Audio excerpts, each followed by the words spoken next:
अस्सलाम वालेकुम, कैसे हैं आप सब। आई होप आप सब लोग ठीक होंगे। मैं भी ठीक हूँ, अल्लाह का शुक्र है।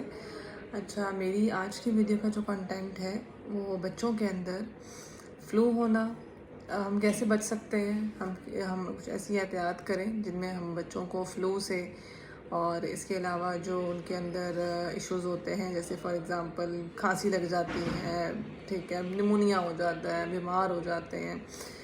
तो अब मैं आपको बेसिकली कुछ ऐसी एहतियात बताऊंगी कि जो हम कर सकते हैं जिसकी वजह से बच्चों में ये मसले मसाइल पैदा ही ना हो। अगर तो ये मसले मसाइल पैदा हो जाते हैं तो फिर तो उनका जो वाहिद सोल्यूशन है वो ये है कि एमरजेंसी ट्रीटमेंट जो होता है जो हम करते हैं, सिरप्स देते हैं, इंजेक्शन देते हैं। अगर मज़ीद सीरियसनेस ज़्यादा हो जाए, मज़ीद क्रिटिकल हो जाए सिचुएशन, तो फिर हमने उसको सिरप्स और इवन सिरप से हट के फिर हम इंजेक्शन्स पे आ जाते हैं और फिर हॉस्पिटल एडमिशन्स वगैरह। मैं हमेशा आप लोगों को वही बात बताती हूँ कि जो मैंने खुद एक्सपीरियंस्ड की है, ठीक है। हमेशा डे वन से आप अपनी कुछ रूटीन्स हैबिट्स हैं जो आपने बनानी है जिससे बच्चों में ये इश्यूज़ पैदा ही नहीं होते। जैसे फॉर एग्ज़ाम्पल मैं आपको बताती हूँ कि छोटा बच्चा है, ठीक है, और मौसम ऐसा है कि सर्दियों में पैदा हुआ है, ठीक है, और अब आपने उसमें क्या ऐसी एहतियात करनी है, क्या ऐसी केयर्स करनी है कि जिसकी वजह से वो बच्चा जो है वो ठीक रहे, उसे कोई फ्लू कफ ऐसे कोई मसला शुरू ही ना हो। सबसे पहली चीज़ जो आपने उसमें करनी है, आपने उसको वार्म रखना है, गर्म रखना है, ठीक है। वो तो माएँ करती हैं, उन्हें पता होता है, वो इसे कपड़े में लपेट के रखती हैं, गर्म रखती हैं, ठीक है, और एक साइड पे रखती हैं, वो तो उनको पता होता है।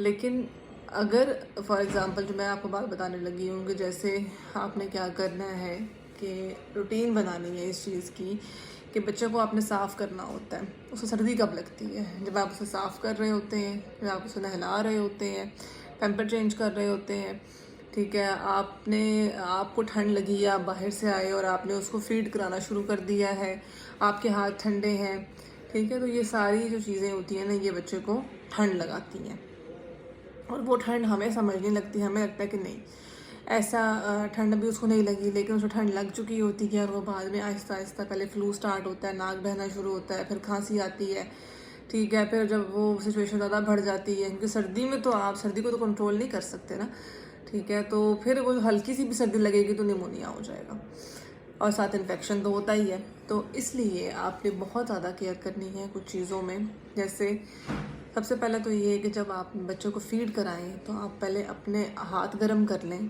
ठीक है, नॉर्मल हो जाए, खुद को गर्म कर लें और उसके बाद आपने उसको फीड कराना है ताकि आप ठंडे ठंडे उसको ना पकड़ें। दूसरी जो एहतियात ये करनी है कि आप कैस्टर ऑयल होता है, किसी भी कंपनी का कैस्टर ऑयल ले लें, ठीक है, उसको थोड़ा सा फिंगर पे लेके बच्चे की छाती पे मसाज कर दें, कमर पे भी, छाती पे भी। उसके साथ विक्स का मसाज भी करें। ये रूटीन बनाएं सर्दियों में, ठीक है। आपने विक्स लेनी है थोड़ी सी, उसे गर्म करें, ठंडी नहीं, क्योंकि ठंडी यख होती है विक्स जब वो उसके अंदर होती है।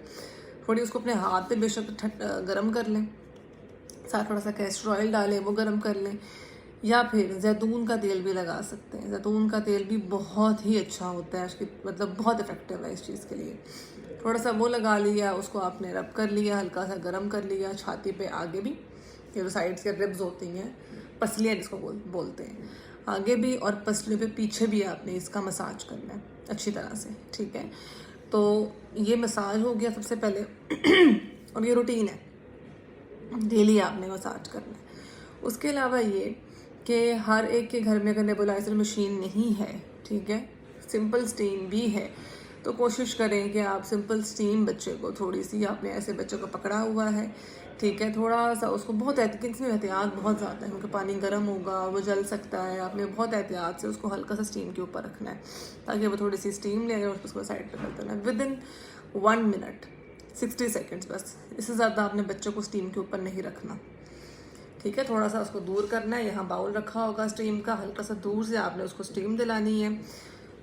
और उसके बाद लेकिन कोशिश करें कि अगर किसी के पास नेबुलाइज़र किट है, स्टीम भाप देने वाली मशीन है, तो उससे थोड़ी देर के लिए स्टीम दे दें। वो ज़्यादा थोड़ा ये होता है कि सेफ साइड पे है, इफ़ेक्टिव भी होती है क्योंकि जिनके पास नहीं होती वो फिर क्लिनिक में लेके जाके स्टीम दिलवाते हैं, तो उससे बेहतर ये है कि वहाँ पे तो और इन्फेक्शंस होते हैं। उससे बेहतर ये है कि आप घर पे बाउल पानी गर्म करके उसके ऊपर उसको हल्की सी दूर से स्टीम देते हैं।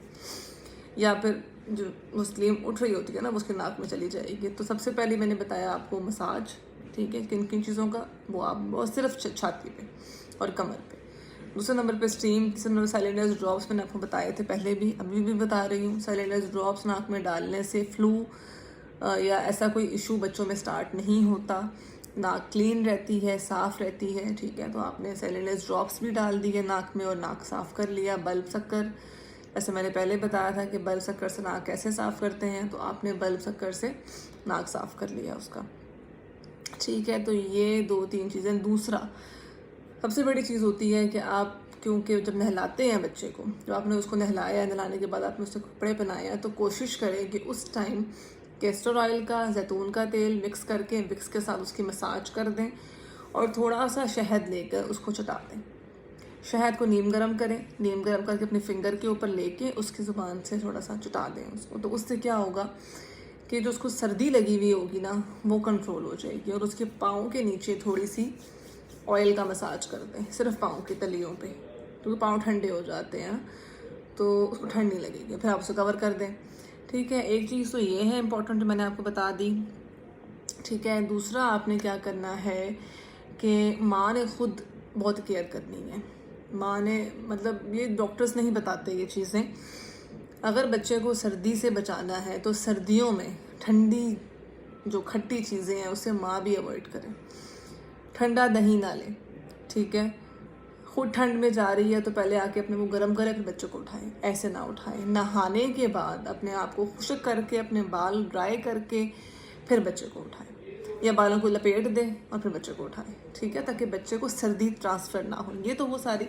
और एक सिरप होता है कोफअप के नाम से, IVF लीफी सिरप है, उसका साइड इफ़ेक्ट कोई नहीं है, वो थोड़ा थोड़ा बच्चे को चटा सकते हैं डेली बेसिस पे। तो उसको फ्लू काफ़ी चीज़ें स्टार्ट ही नहीं होंगी भी, आप स्टार्ट से उसको कवर कर रहे हैं, ठीक है। लेकिन अगर उसमें सारी चीज़ें स्टार्ट हो जाती हैं तो फिर आपने क्या करना है, ठीक है। अगर उसको फॉर एग्ज़ाम्पल कफ, फ्लू या ऐसी कोई चीज़ स्टार्ट हो जाती है तो फिर आपने उसको इन सारी चीज़ों में इजाफा कर देना है। जो आप थोड़ा थोड़ा रूटीन में दे रहे थे ना, वो ज़्यादा देना शुरू कर देना है। और साथ में सिरप स्टार्ट हो जाएंगे उसके, ठीक है, वो उसके अकॉर्डिंग होते हैं। अगर फ्लू है तो उसमें एंटी एलर्जिक वगैरह सिरप देते हैं हम। जब वो मेडिकेशन की बात आ जाती है वो मैं आपको नहीं बताऊंगी, उसकी रीज़न ये है कि आप घर पे मेडिसिन स्टार्ट कर दोगे। वो विदाउट कंसल्टेशन, विदाउट आप चेकअप अपने बच्चों को मेडिसिन नहीं देनी होती, ठीक है।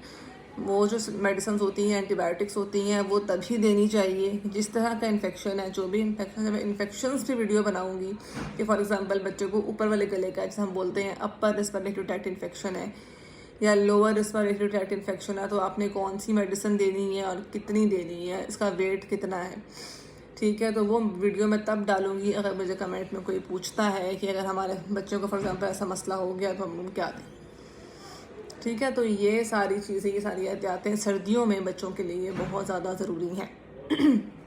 और डायपर चेक करते रहें, डायपर, क्योंकि बच्चे को सर्दी डायपर से भी चढ़ती है, पैम्पर से भी चढ़ती है। पैम्पर गीला हो उसकी तो उससे भी ठंड उसको लगती है, तो आपने वो भी देखना है कि वो ज़्यादा गीला तो नहीं है।